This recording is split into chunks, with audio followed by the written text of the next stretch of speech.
जय हिंद दोस्तों, माधव पहल एकेडमी में दीपक सर आप सबके बीच में। आज मैं आपको कुछ ऐसे चीज़ बताने वाला हूं। पढ़ाई के बारे में तो रोज़ बात करते हैं, आज पढ़ाई के बारे में कम बात करेंगे। आपको बताऊंगा कि सीजीपीएससी में कैसे लोगों का सिलेक्शन होगा और किन किन लोगों से आपको मुलाकात होगा, मतलब कितने लोगों के बीच में कैसे प्रकार के कैसे नेचर के लोग उसमें एग्ज़ाम देंगे। ठीक है, उस चीज़ के बारे में आपको समझना है।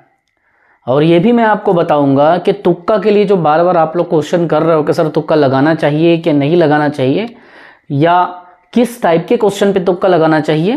तुक्का ना लगाने से बेहतर है तुक्का लगाना, लेकिन कब? जब आपको क्वेश्चन का नेचर समझ आए। ठीक है, इस बात को समझिए। जब बात सीजीपीएससी की आती है बच्चों, तो सीजीपीएससी में दो बातों का बहुत ज़्यादा भूमिका होता है। अब आप बोलेंगे सर कौन कौन सी बातों का भूमिका होता है। सबसे पहले सीजीपीएससी में अगर आप एक इस धारणा से आ रहे हैं कि आपको टाइम पास करना है ना, तो वैसे भी आपको लोग देखने को मिल जाएंगे जो आपसे सीरियस होंगे। कई लोग होंगे टाइम पास वाले, और कई लोग पुराने स्टूडेंट होंगे जो शुरू से तैयारी कर रहे हैं, और कई लोग नए सीरियस स्टूडेंट होंगे, है ना। तो आपको यहाँ पे बहुत ही कंफ्यूज नहीं होना है, आपको इस चीज़ को समझना है। 25% जो स्टूडेंट हैं ओल्ड स्टूडेंट होंगे, जो पहले से पीएससी की तैयारी अच्छे से सीरियस पैटर्न में कर रहे होंगे। 25% जो बच्चे होंगे न्यू होंगे, और ये भी सीरियस होंगे, ओल्ड न्यू। और कुछ 25% ऐसे भी लोग हैं जो अपने पोस्ट को अपग्रेड करने के लिए वो एग्ज़ाम को दिलाते हैं, लेकिन वो क्या होते हैं, सिलेक्टेड होते हैं, गवर्नमेंट एम्प्लॉय होते हैं, है ना। जैसे मैं एक गवर्नमेंट एम्प्लॉय हूँ, सेंट्रल गवर्नमेंट डिपार्टमेंट पे वर्किंग हूँ, कंटिन्यू 6 मेंस मैंने लिखा। 2022 में एआरओ के एग्ज़ाम में पीएससी में 140वां रैंक लाया, छोटा मोटा कई एग्ज़ाम निकाले, और मेरे 250 से ज़्यादा बच्चे सेलेक्ट हुए। तो उस कैटेगरी में मान लो कि मैं आता हूँ कि भाई मैं बेरोजगार नहीं हूँ, मैं जॉब में हूँ, और मैं जो भी मुझे समय मिल रहा है उसमें मैं यहाँ पे तैयारी कर रहा हूँ। वो 5 मेंस लिखो, 6 मेंस लिखो, लेकिन आप लगे हुए हो, है ना। और कुछ स्टूडेंट होते हैं जो टाइम पास करने के लिए फॉर्म फ्री है, तो फ्री के कॉन्सेप्ट से फॉर्म मेरे कुछ तो लगना तो नहीं है, तो चलिए फॉर्म भर देते हैं। ऐसे भी विचारधारा के बच्चे आते हैं। तो जब आप इसी में जाते हैं, जब इसमें आप एंट्री मारते हैं, तब आपको समझ में आता है कि हाँ आप इसी के अंतर्गत एक स्टूडेंट हैं, और इसी के अंतर्गत देखिए, इसी के अंतर्गत आपका ग्राफ आता है। मतलब आप इसमें से किसी भी कैटेगरी में आ सकते हो, या तो ओल्ड स्टूडेंट में, या न्यू में, या तो सिलेक्टेड में। अब यहाँ पे कुछ बच्चों के मन में अब यहाँ पे ये बताएगा कि यहाँ पे सर इतने सारे लोग एग्जाम देंगे। आपके मन में ये प्रश्न हमेशा आता है और आप हमेशा डर जाते हैं इस बात से। मान लीजिए कि 1.5 लाख लोग फॉर्म भर रहे हैं, मान लेते हैं ऐसा अपन कि 1.5 लाख जो लोग हैं वो इन्होंने अप्लाई किया। ठीक, अब कुछ बच्चे इतने सीरियस होते हैं, सिंसियर होते हैं, और वो डरते हैं कि सर इतनी बड़ी मेजॉरिटी में, इतनी बड़ी भीड़ में मैं कैसे उनको बीट करूंगी या करूंगा। ये प्रश्न आना स्वाभाविक है, हमारे भी मन में आता है। लेकिन आप सबसे पहले जब ये प्रश्न आपके दिमाग में आता है ना, तो आप तुरंत दिमाग में आप ये बैठा लीजिए कि किसी भी स्थिति में आपको एग्जाम तो देना ही है, प्रीलिम्स तो आपको देना ही है। और जब आप प्रीलिम्स दे रहे हो, तब आपके मन में ये भी एकदम क्लियर हो कि आप कहीं ना कहीं उस चीज के लिए सपने देखते हैं, तभी आप उस जगह पे जाना चाहते हैं, है ना। तभी आप उस चीज का मतलब कहना चाहिए कि एग्जाम को अटेम्प्ट करते हैं, वरना कोई बेमतलब का अटेम्प्ट थोड़ी ना करेगा। मान लीजिए कि देखिए इतने लोग अगर फॉर्म भर रहे हैं, मैं एक एग्जांपल दे रहा हूं, एक फिगर चेंज भी हो जाएगा, कम भी हो जाएगा, है ना। अब इस कैटेगरी में आप आके डर गए कि सर इतने लोग फॉर्म भर रहे हैं, मैं कैसे करूं। मैं धीरे धीरे चीज़ों को, थोड़ा वीडियो को लंबा करूंगा, भले 20-25 मिनट का, लेकिन चीज़ों को काफ़ी चीज़ें बताऊंगा जो एक बच्चे के मन में आता है, खास करके नए बच्चे के मन में ज़्यादा आता है। और जो तैयारी कर रहे हैं गवर्नमेंट जॉब वाले, क्योंकि वो बहुत लिमिटेड टाइम देते हैं, बहुत कम समय देते हैं, और पहले से सिलेक्टेड हैं, उनके मन में भी संख्या को देख के हर बार 10,000 20,000 बच्चे एक्स्ट्रा मतलब देखते हैं उन लोग, तो उन लोग डर जाते हैं। पहले फॉर्म जाता था 15,000 16,000, फिर धीरे धीरे 50,000, फिर धीरे धीरे 80 से 90, फिर 1.5 लाख, एक बार तो 1,96,000 गया था। तो वैसे कैटेगरी में जब ये भीड़ आप देखते हैं तो सबसे पहले मैंने आपको 4 कैटेगरी बताया। तो 4 कैटेगरी में जो भी आप होंगे उस कैटेगरी में आपकी वैल्यू आ रहा है लगभग 37,000। मतलब इस भीड़ को आप मत देखें 1.5 लाख लोगों को, आप अपनी कैटेगरी के 37,000 में देखें और अपने मनोबल को थोड़ा मजबूत करें। क्योंकि कोई इंसान सबसे पहले हारता है अपने मनोबल से या जीतता है अपने मनोबल से। अगर आपकी विल पावर ही कमज़ोर हो जाएगी बच्चों तो ऐसा कैसे चलेगा। आपकी विल पावर भी इतनी कमज़ोर हो जाएगी। इसलिए इस कैलकुलेटर को आपके सामने कैलकुलेट करके दिखाने का मतलब ये है कि आपको 1.5 लाख लोगों की मेजॉरिटी पे डरना नहीं है। इतने लोग फॉर्म भरते हैं उसमें नहीं जाना है, आप इसमें आते हैं 37,000 लोगों में। ठीक, अब यहाँ पे एक और फिगर निकलेगा। क्या फिगर निकलेगा? देखिए ध्यान से समझिए। मान लीजिए कि आपने फॉर्म भर दिया और उस 4 कैटेगरी में जिस भी कैटेगरी में आप आते होंगे उस कैटेगरी में मतलब आपका नाम आता होगा। 4 कैटेगरी बताए ना, कुछ सिलेक्टेड, कुछ ओल्ड, कुछ न्यू, और कुछ बच्चे क्या होते हैं टाइम पास के लिए भरते हैं। किसी भी कैटेगरी में आया होगा तो आपको 1.5 लाख को ना देख के 37,000 को देखना है, 37,500 को। मतलब मोटा मोटा में आप अपने आप को 40,000 के अंतर्गत ले लीजिए। ठीक, क्या एक मोटा मोटा लमसम फिगर में मैं आपको समझाऊंगा। यहाँ पे मैं भी पुराना एस्पिरेंट हूँ, वर्किंग हूँ और अभी भी अपने बच्चों को पढ़ा रहा हूँ। तो मैं एक्स्ट्रा कुछ पढ़ता नहीं, जो बच्चों को गाइड करता हूँ, जो पढ़ाता हूँ उसी को पढ़ के एग्जाम देता हूँ। क्योंकि ऑलरेडी सेटल्ड और सर्विस में होने के बाद भी इंसान अपने जिज्ञासाओं को नहीं छोड़ता है। उसी तरीके से मैं भी उस एक कैटेगरी में आता हूँ, समझ रहे हो। अब यहाँ पे बात ये आएगा मोटा मोटा कि जो 37,000 लोग फॉर्म भर रहे हैं सारे कैटेगरी में, मतलब मैंने 40,000 मान लिया उसको। तो आप बोलोगे सर फिर भी फिगर बहुत है, पोस्ट तो 300 है, फिर भी फिगर काफ़ी बड़ा फिगर बन रहा है। तो उस केसेस में मैं आपको बताना चाहता हूं कि यहाँ पे आपकी जो मन में डाउट है वो डाउट होना लाजमी है। और आप इस बात को याद रखें कि आप केवल 2,000 लोगों के अंतर्गत आते हो। उसमें भी उतने सारे लोग जो फॉर्म भरते हैं वो भी सीरियस नहीं होते हैं। जबकि मैं इसमें टाइम पास वाले नए जो बच्चे हैं, जो नौसिखिया कॉलेज में रहते रहते भर देते हैं फॉर्म, मैं उसको ऐड करके बता रहा हूँ, उसको जानबूझ के मैंने माइनस नहीं किया है। चाहता तो मैं 75% में टोटल निकालता, लेकिन मैं आपको वही बताना चाहता हूँ, समझाना चाहता हूँ कि जो 40,000 लोग हो रहे हैं एक एक कैटेगरी में, भाई 4 कैटेगरी में बांटा था ना, ओल्ड स्टूडेंट, न्यू स्टूडेंट, 40,000 37,500 हुआ था। उसको हमने 40,000 लेकर के 4 कैटेगरी में बांट दिया। और 4 कैटेगरी में जब बांट रहे हैं तो एक एक कैटेगरी से आ रहा है 2,000 बच्चे। कितना आ रहा है? 2,000। अब देखिए यहाँ पे इसी गणित को आपको समझना है कि एक कैटेगरी में आ रहा है 2,000। मान लिया जाए कि भैया एक कैटेगरी में 2,000 बच्चे आ रहे हैं, तो 4 कैटेगरी में कितना हो जाएगा? 8,000 ही तो बच्चे हुआ ना। तो आपको मैं वही समझाना चाहता हूं बच्चों, आपको बताने का, इतना कैलकुलेशन करने का जो मतलब था, जो मीनिंग था, अगर आपने ध्यान से देखा होगा तो इस फिगर से, इस 1.5 लाख लोगों से डरने का जरूरत नहीं है कि 25% ये, 25% ये, 25% ये, 25% ये। मान लीजिए इसमें 40,000 भी अपन मार रहे हैं तो सबको अपन ने निकाला कितना? 40,000 का आपको क्या करना है? केवल 5% लेना है। तो कितना आ रहा है? 2,000 आ रहा है। मतलब आपका 2,000 आ रहा है एक कैटेगरी में। मतलब आपका जो कंपटीशन है वो कितने लोगों से है? इस कैटेगरी में 2,000 लोगों से, इस कैटेगरी में 2,000 लोगों से, इस कैटेगरी में 2,000। और यहाँ तो कोई कंपटीशन नहीं है। टाइम पास वाले लोग होते हैं ना, कई लोग, अरे देखा थन भर के, उस टाइप के लोग, फिर भी आप इसको 2,000 लें। अब समझ आया? अब आपको डरने की जरूरत नहीं है। अब आपका कंपटीशन है कितने लोगों से बच्चों? 8,000 लोगों से। अब सिलेक्शन आपको 8,000 लोगों के भीतर लेना है। पोस्ट की संख्या 250 से 300 मान के चलते हैं, ठीक है। तो आपका अब मनोबल देखो, कहाँ 1.5 लाख लोगों के फॉर्म भर के आप डर रहे थे और एग्जाम 8,000 बच्चे राज्य के अलग अलग सेक्टर से, सीरियस स्टूडेंट इतने ही निकलते हैं, इससे ज़्यादा नहीं निकलते। हमने भी एआरओ में 140वां रैंक पीएससी में जब लाया तो हमको ये सब समझाने वाला, बताने वाला नहीं था। या 6 पीएससी मेंस जब हमने लिखा तब हमको ये सब समझाने वाले नहीं था। ये बाद में हमको समझ आया कि एक कैटेगरी में अगर ये 4 कैटेगरी के लोग एग्जाम दे रहे हैं तो सिर्फ और सिर्फ 2000 लोगों के साथ 2000 लोग एक कैटेगरी में बैठ रहे हैं। मतलब आपका जो टोटल लड़ाई है इस 5% को निकाल के 2000 आया और 2000 को 4 दूनी 8, मतलब आपका लड़ाई सिर्फ 8000 लोगों के बीच में है बच्चों। अब डरना बिल्कुल नहीं। अब आपका फिगर एकदम क्लियर हो गया होगा, कहाँ 1.5 लाख और कहाँ 8000। तो 1.5 लाख लोग फॉर्म भर रहे हैं, उसमें आप कई लोग मेरे क्या बोलते हो, कम से कम 50,000 लोग तो सीरियस होंगे सर, ऐसा करके कमेंट करते हो, पूछते हो। इतना भी नहीं है, आपको सीरियसली 8000 7000 लोगों के बीच से ही लड़ना है, समझ रहे हो।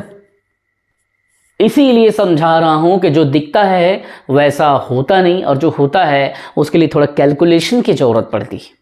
आपने हमेशा पाया होगा एक इंजीनियरिंग बैकग्राउंड का स्टूडेंट जब कहीं पे कोई भी बात को सुनता है या देखता है या परीक्षा देता है तो थोड़ा सा उसके नंबर या उसके द्वारा दिए गए आंसर थोड़ा सा दूसरे बैकग्राउंड वाले से, उच्च कैटेगरी के, उच्च वर्ग के देखने को आपको मिलते हैं। उसके रिप्लाई कारण क्या है, वैज्ञानिक जो सिद्धांत होता है, जो कैलकुलेशनल एक्टिविटी होती है, वो कहीं ना कहीं विचारों में प्रवाह बन के झलकती है, समझ रहे हो। और मैं इसीलिए नहीं कह रहा हूँ क्योंकि मैं एक इंजीनियर हूँ, मैं इस विचारधारा में कभी नहीं बोल रहा हूँ कि मैंने इंजीनियरिंग की है या सेंट्रल गवर्नमेंट डिपार्टमेंट में हमारा कोई काम नहीं आता आपको टेक्निकल चीज़ें।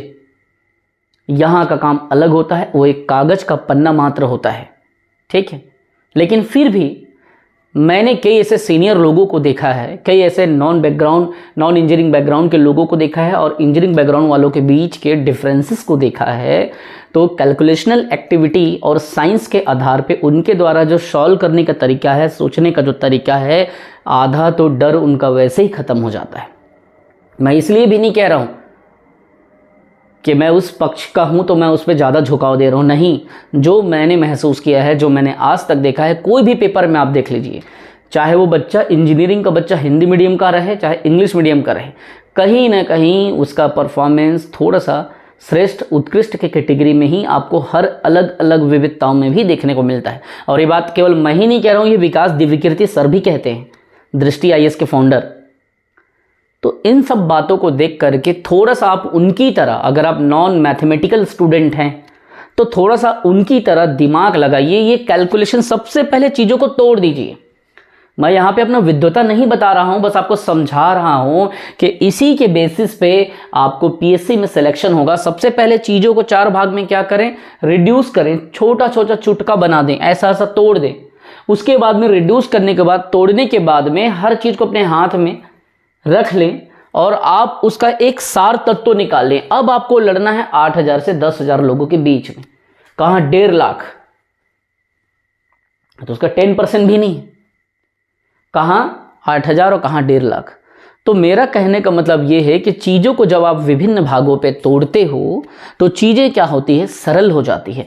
अब इसी चीज़ का एग्जाम्पल एक ब्यूरोक्रेट्स के रूप में आप सोचो, तो एक PSC एस्पिरेंट के रूप में सोचो, इसी चीज को एक ब्यूरोक्रेट्स के रूप में सोचो। मान लीजिए जैसे कि देश आजाद हुआ, ठीक, देश आजाद होने के बाद में छत्तीसगढ़ की बात, अगर मैं छत्तीसगढ़ की, चलो छत्तीसगढ़ को छोड़ो, किसी भी प्रांत की ही बात को लेके चलो, आज की स्थिति को भी देख लो, आजादी की पहले की भी स्थिति को देख लो। कभी भी एक जगह पे जैसे कि आपको शासन करना है, उस जगह पे रहना है, तो सबसे पहले क्या करना पड़ेगा, उस जगह का आपको सामाजिक संरचना को समझते हुए, ठीक है, सामाजिक संरचना को समझते हुए आप एक ही पूरे प्रांत में, पूरे राज्य में तो शासन नहीं कर सकते एक बार में एक साथ। तो आपको क्या करना पड़ेगा, पहले इसमें आप संभागीय व्यवस्था को लाए, है ना, संभागीय व्यवस्था को लाए, अलग अलग संभागों में इसको आपने तोड़ दिया, बोला कि ये संभाग, पहले स्टार्टिंग में हमने 3 संभाग देखा, फिर उसके बाद में फिर एक देखा, फिर ऐसे ऐसे करके हमने टोटल अपने पास 5 संभाग हमने ले लिया ना। तो संभागीय व्यवस्था क्या है, चीजों को ये तोड़ना सिखा रहा है कि जब आप इसको तोड़ते हो और संभाग का मुखिया बना देते हो किसी को, तो उसको कमिश्नरी व्यवस्था कहते हैं। आप यहाँ पे क्या कर रहे हो बच्चों, कमिश्नरी व्यवस्था या कमिश्नरों के माध्यम से आप क्या कर सकते हो, व्यवस्था के माध्यम से संचालित कर रहे हो, ठीक है, तो ये क्या हुआ, पूरे छत्तीसगढ़ का नियंत्रण एक मुख्यमंत्री तो कर नहीं पाएगा या केवल मुख्य सचिव तो कर नहीं पाएगा, तो संभागीय व्यवस्था के माध्यम से ये अपना डाटा देगा। ये यहां पे कौन बैठा है, चीफ सेक्रेटरी सीएस बैठा है, मुख्य सचिव, ये डाटा कलेक्ट करेगा पांचों से। अब पांचों से डाटा कलेक्ट करने के बाद में ये तोड़ा ना, ये देखा संभाग 1, संभाग 2, संभाग 3, संभाग 4, संभाग 5, तब जाके पूरा छत्तीसगढ़ का डाटा यहाँ पे सीएस के पास आया और ये जा करके राज्यपाल और मंत्री परिषद के सामने पे ये क्या करता है, अपने रिपोर्ट को रखता है और सीएम को बताता है कि भैया ऐसा ऐसा आप प्लानिंग कर सकते हो, ऐसी ऐसी रेवेन्यू हमारे छत्तीसगढ़ में आती है, ऐसे ऐसे व्यवस्था के माध्यम से आप शासन कर सकते हो। डायरेक्ट पूरे छत्तीसगढ़ का डाटा ला बोलेगा तो कहां से सीएस देगा, वो किसको बत्ती देगा, संभाग वाइज बत्ती देगा, फिर वो नीचे अपने डीएम को बत्ती देंगे और उसके बाद डीएम क्या करेंगे, इधर अपने नीचे के व्यवस्थाओं को देखेंगे, सबऑर्डिनेट्स, ठीक है, अपने सबऑर्डिनेट्स को वो बत्ती देंगे और उसके बाद वो सीधा नीचे आते आते चपरासी तक का पूरा व्यवस्था देखने को मिलता है।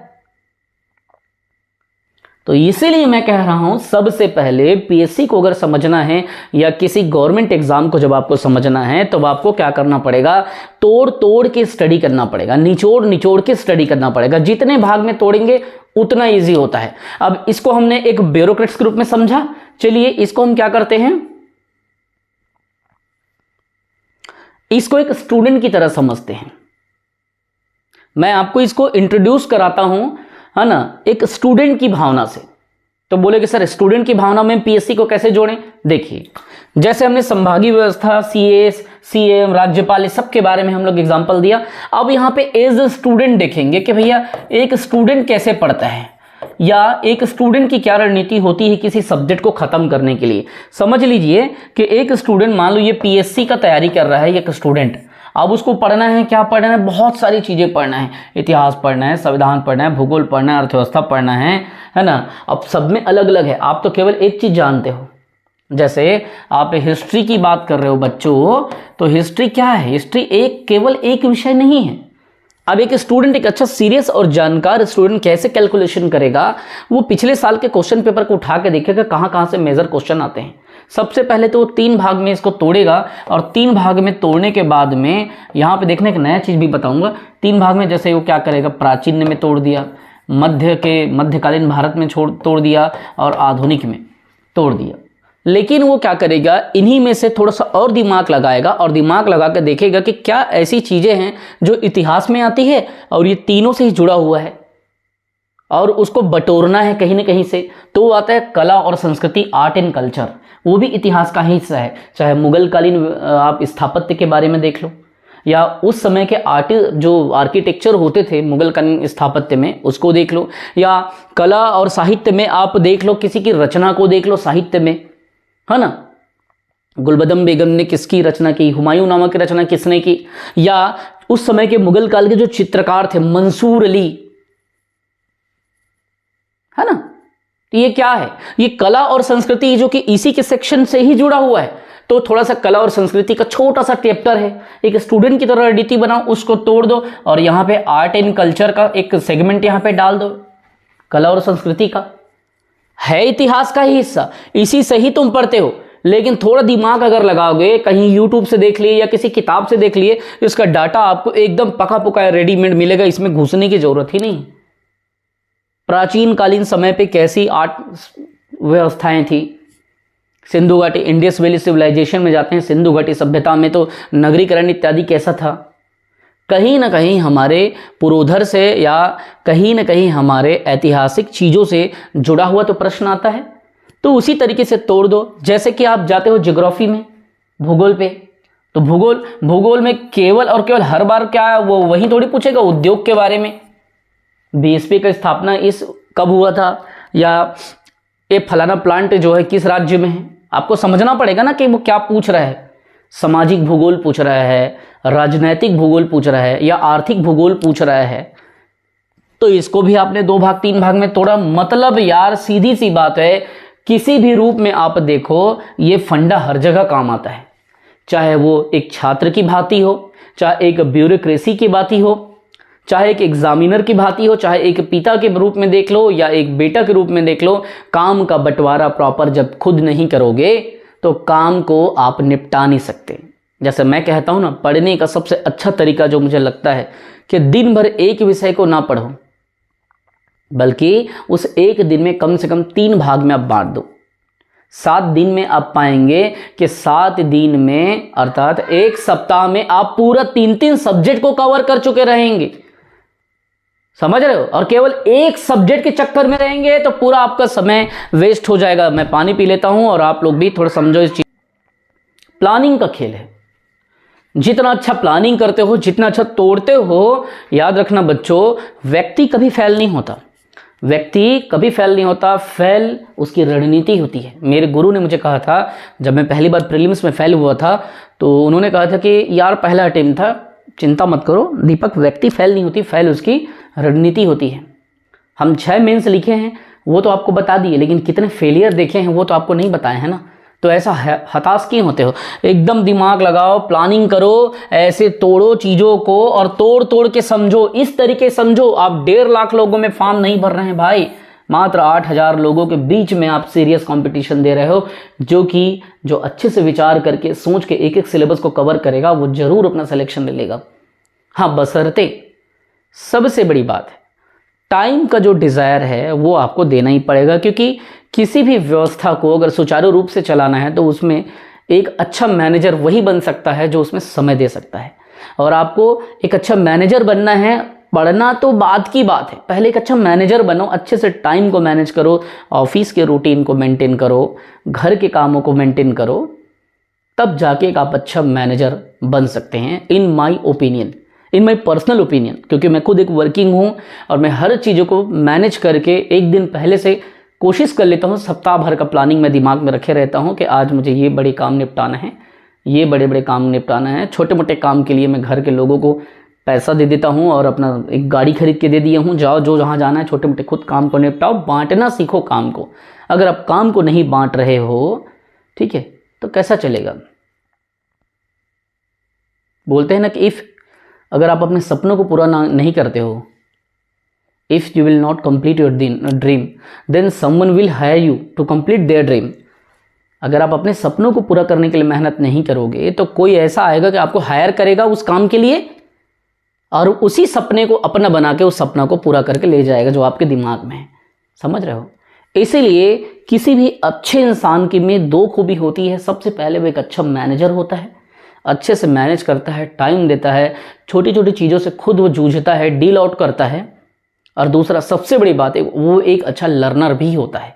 अगर मिस्टेक होती हैं, बार बार गलतियां होती है, तो वे लर्नर क्या करता है, उस बारीकियों को तह तक उतर के सीखता है कि हाँ मैंने यहाँ पे गलती की थी और ये मेरी मिस्टेक रही है यहाँ पे, है ना।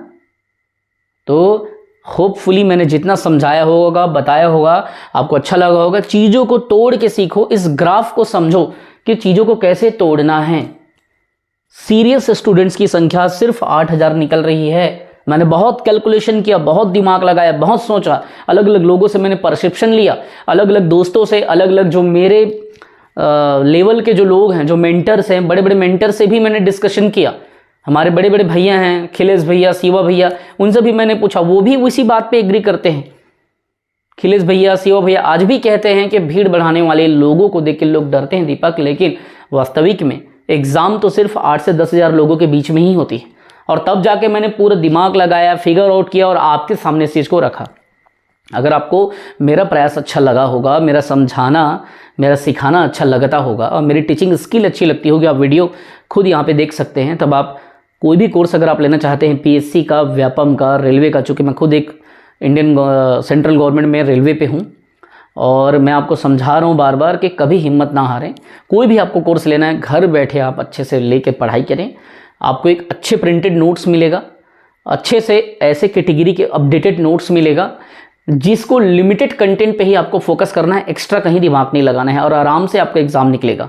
ठीक है, प्रीलिम्स के ही फीस पे आपको मेंस के कंटेंट भी उसमें शामिल करके रखा हूँ। जैसे कि मैंने क्या कहा, कोई भी चीज़ को बताया, मान लो मैंने बताया कि इजारेदारी प्रथा क्या है, तो वो प्रथा कहाँ से आई, कैसे आई, क्या क्या चीज़ें थी उसमें, या अगर मैं कहता हूँ कि मराठाकालीन व्यवस्था, तो केवल मैं मराठों का नाम और उसके फैक्ट नहीं बताया हूँ, उसमें कंटेंट भी ऐसे डाला हूँ मैं कि पूरा डिटेल उसमें समझाया हूँ, ताकि आप सामाजिक पृष्ठभूमि को, आर्थिक पृष्ठभूमि को, राजनीतिक पृष्ठभूमि को सुन के, समझ के, देख के आंसर लिख भी सकें। और हाँ, हमेशा कोशिश करें सप्ताह में कम से कम 2 दिन आंसर राइटिंग करें किसी भी टॉपिक पे।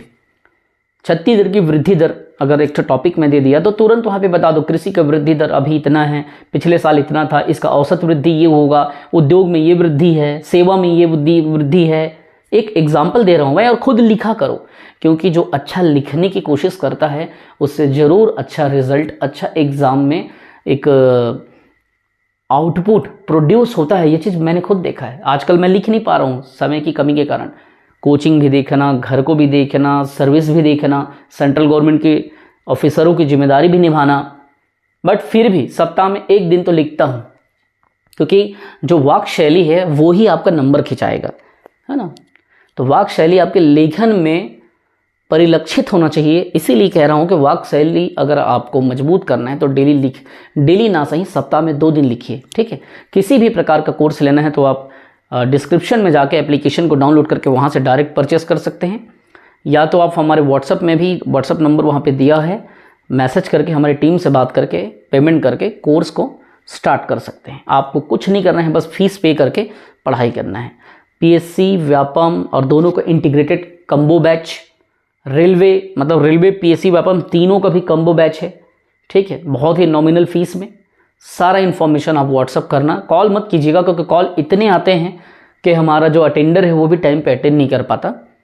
लेकिन व्हाट्सअप करोगे तो बल्क में हम उसको मैसेज को देते हैं, ठीक है। चलिए, जय हिंद, वंदे मातरम।